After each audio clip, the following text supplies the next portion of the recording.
So this is going to be my full everyday contour and highlight routine.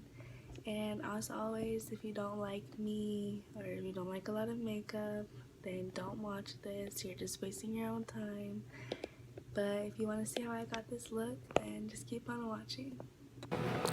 So the first thing I start off by doing is taking Seabreeze, which is a face toner, and usually I'll put it on a cotton ball, but I couldn't find any. And the purpose of Seabreeze is just to clean off your face a lot, and after I take my makeup off, once I use this, I really see that there still is makeup left on my face, and it just gives me a really good, clean feeling. Right after using Seabreeze, I'm going to go in with my Nivea Post Shave Bond for Men. Most of you already know about it, and it's supposed to be for an aftershave, but it just keeps a really good primer. And the reason I keep looking like I'm shaking was because I had to keep shaking the bottle because I'm almost out.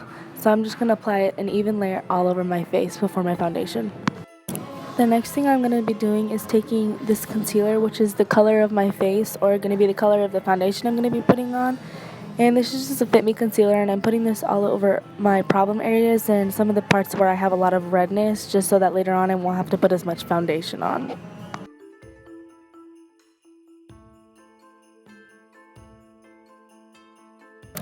The next thing I always do is I take my foundation, and that day I was using the NARS Luminous foundation, and to be honest, it's not luminous at all. It's totally a matte finish, but I like the undertone of it, and so I'm going to be putting that all over my face. And I do understand that that's not my color, but once it's done, you'll see that it matches my neck and everything else.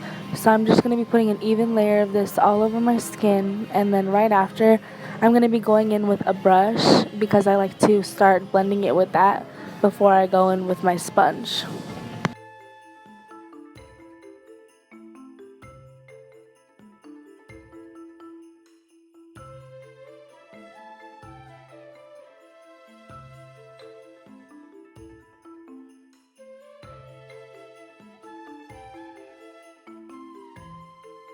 I'm not sure if you can tell in this video, but whenever I'm doing foundation, I try to make sure that I don't have any foundation right under my eyes, because that's where I'm going to be putting a lot of concealer, and it will save me from getting my under eye looking too cakey.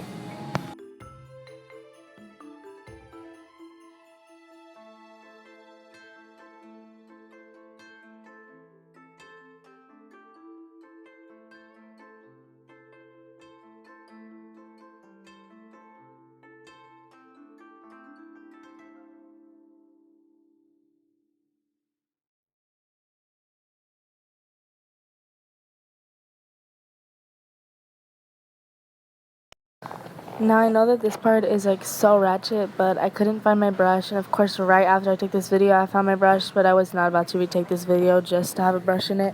So I'm going to be taking my LA Girl Pro Concealer in the lightest shade. I think it's Ivory or Porcelain, and I'm going to be putting that all over my under eye in all of the spots that I'm going to be highlighting, which is the bridge of my nose, my chin, my cupid's bow, my under eye, and my forehead.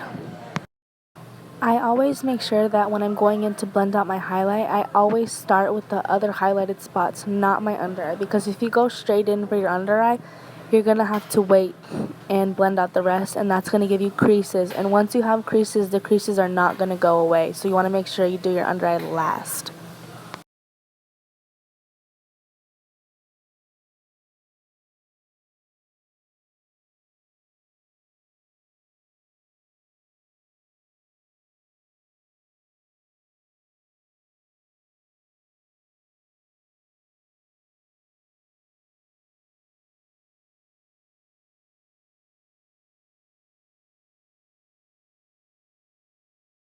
And then before I blend all of that out, I'm going to go in with my Anastasia Cream Contour Kit just for extra highlighting. I would use this on my own, but on its own, it really dries out my skin, and it will leave my skin looking really cracked at the end of the day. So I only use a little bit because a little bit goes a long way.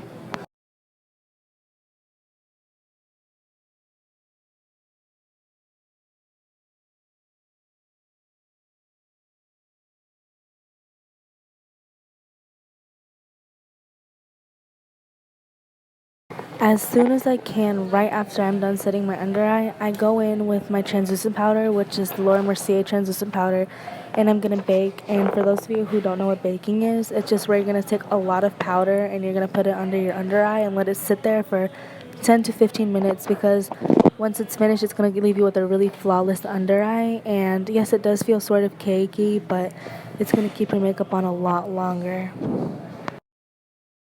And people always ask me why I put my powder on with a sponge, but honestly, I don't really feel like you can bake correctly without it. Right now, I'm going to be going in with the Real Techniques contour brush, and I'm going to be taking the warmer shade in the Anastasia cream contour just to lay a base down for the powder contour I'm going to be putting later, more as like a transition.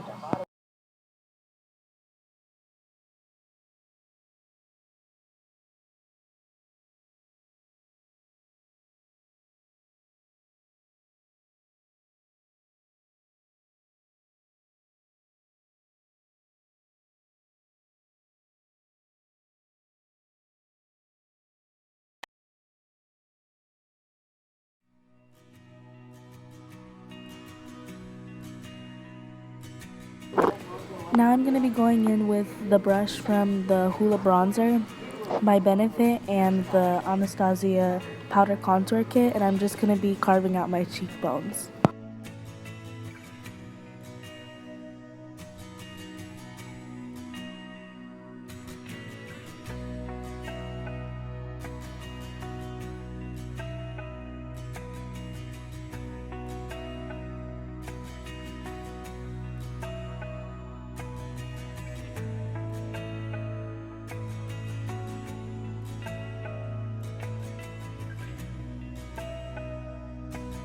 Now I'm going to be taking the Wet n Wild contour kit, and this is the darker shade, and honestly this is one of my favorite contour kits because it's so warm and I really like how it looks just by itself as a bronzer, but for the sake of the video, since it's a contouring video, I'm going to be using this as a bronzer, and I'm just going to be going over all of the places that I like to bronze.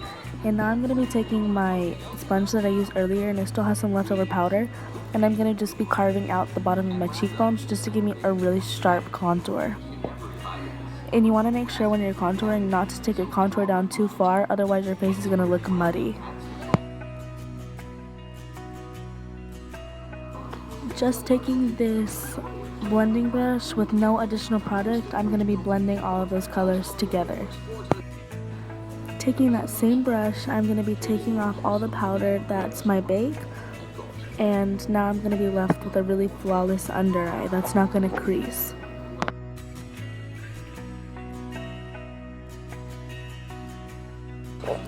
Taking that same Anastasia contour powder, I'm going to be going in with an e.l.f. blending brush and just contouring my nose.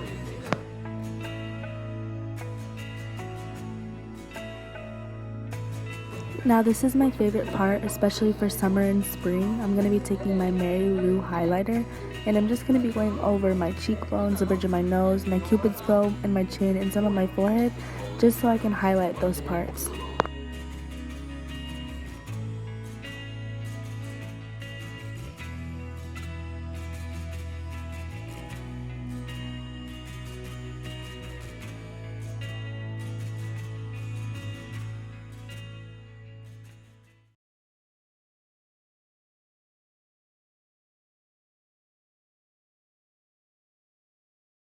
I personally like to be very highlighted, so I'm going to be taking my Laura Mercier highlighter as well and just going over all those parts I already highlighted.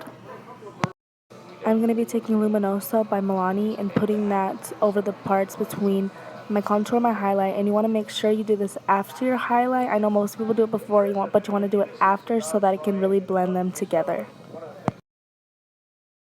Thank you for watching. The final thing that I always do that I forgot to put in the video is I always use a setting spray. I like this one because I like to be dewy, and I just like to spray it all over my face so that throughout the day my makeup will stay on longer and my face won't look cakey. So thank you for watching, and I'll see you in the next video.